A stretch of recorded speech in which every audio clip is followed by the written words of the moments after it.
doing something new that's out of the ordinary.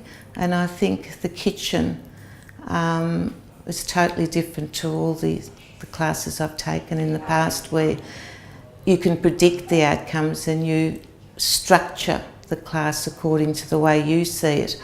But this was all left to what happens at each step. You couldn't predict the questions or the knowledge they previously had, their cultural differences. It was just a learning curve for me and the students. I had a group of ladies who were very keen to do things other than just learn English, but hands-on things, and their interest was food.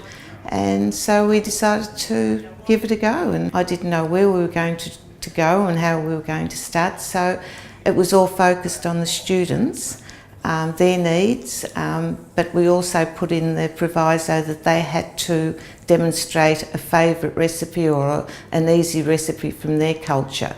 Benita and I learned to make lots of different recipes because the girls all prepare a particular dish from their own nationality. So, I've learned how to make Chinese dumplings and stir fries and some really nice Chinese food that, is really great to cook, and so it works all round, I think. They basically learn how to read a recipe, I think. Things that we take for granted, you think, oh, that's simple, but we really need to show them step by step on how it's done, and they go home and practice, and we get photos of the things that they've made sometimes, and so they get a good feedback from their family. I think if the family likes the food, then, it's all good. Each culture virtually bounced off each other, and not only was it learning, a special skill or something, they all learned something new, and new ingredients and new techniques and processes.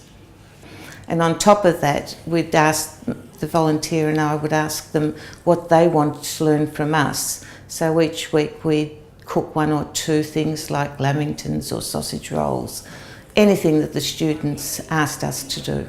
Things that we take for granted, creaming a cake. They just asked what kind of cream did we use. It was actually the verb to cream the butter and the sugar.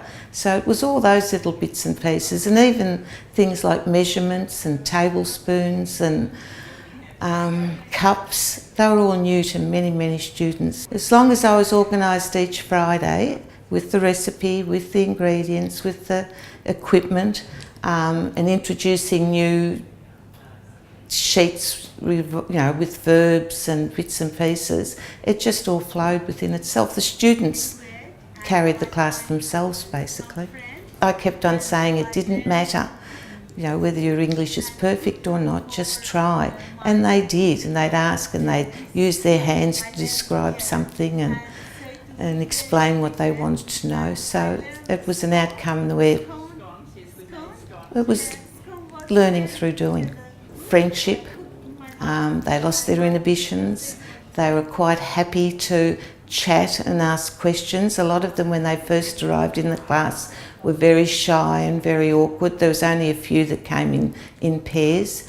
And to see the friendships that developed, and the sharing and the questions and the different types of food each one of them used, it was just a good social interaction time for 2.5 hours each week. I think that we're constantly responding to challenges, and that's part of what we do here.